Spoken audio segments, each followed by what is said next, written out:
Ashama hordoftoota chaanaalii Yooniyoo akka bilifti fayyaa keessanii ani nagaa koodha. Har'as viidiyoo haaraa isiniif dhufee jira. Koomedii wayitii koomiichattis akka bohaarsan abdiin qaba.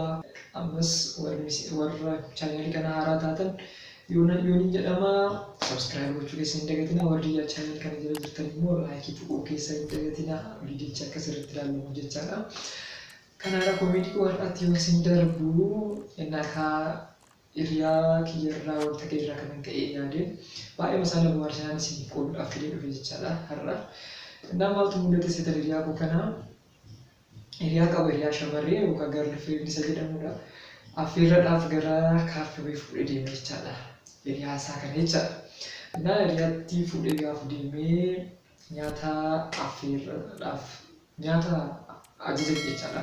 Nyaatichi hanga dhufuuf waan garaa isaanii waan jaalalaa taphatti eegalan jechaadha. Baay'ee gammadanii bohaaraa osoo jiranidha. Nyaanni kan dhufeef hedduu isaan kanatti jechaadha. Nyaaticha osuma nyaachaa jiranii osuma nyaatanii shamarran tokko dhiira tokko beektu haalli nyaannaa isaa saffisa isaa jechuudha. Akkasumas dhimma jiran kana nuti shamarranis saffisa isaanii kan inni jira gurshaa jira. Innaa osuma akkasitti nyaacha eegalanii nyaacha osuma jiranii innis akka malatti nyaatu sanatti nyaachaa hin jiru isheedhaaf jechaadha. Sooduma nyaachaa jira. Isheenis akkas isheen ammoo haaluma ishee duriitti nyaachaa jirti jechaadha.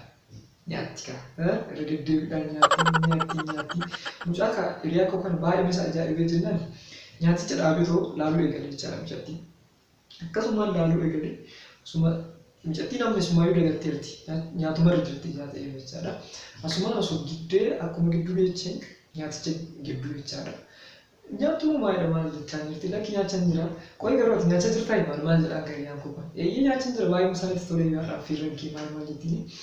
Asumaan ana garuu jedhamu caana jennaani baay'ee isaa waan nyaachaa jirtu natti fakkaatu jenna. Innaa maal jennaan duuba keetii abbee waan sirriibaa jiru. Saffisni kee wayne waan jechaa jirtu fakkaata jedhanii. Innaa akkasii koomedii koo har'aatti akka bohaartaa shakkii qaban waan ta'uun baay'eetti bohaarii fi warri chaanaalii kanaaf haaraa taatan subscribe, like, comment, share gochuu keessa hin dagatina.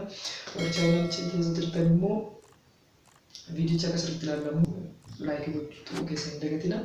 Warroota chaanaalii Yooniyoo koo turtii gaarii akka viidiyoo biraatiin walitti deebiitti. Galatoomaa.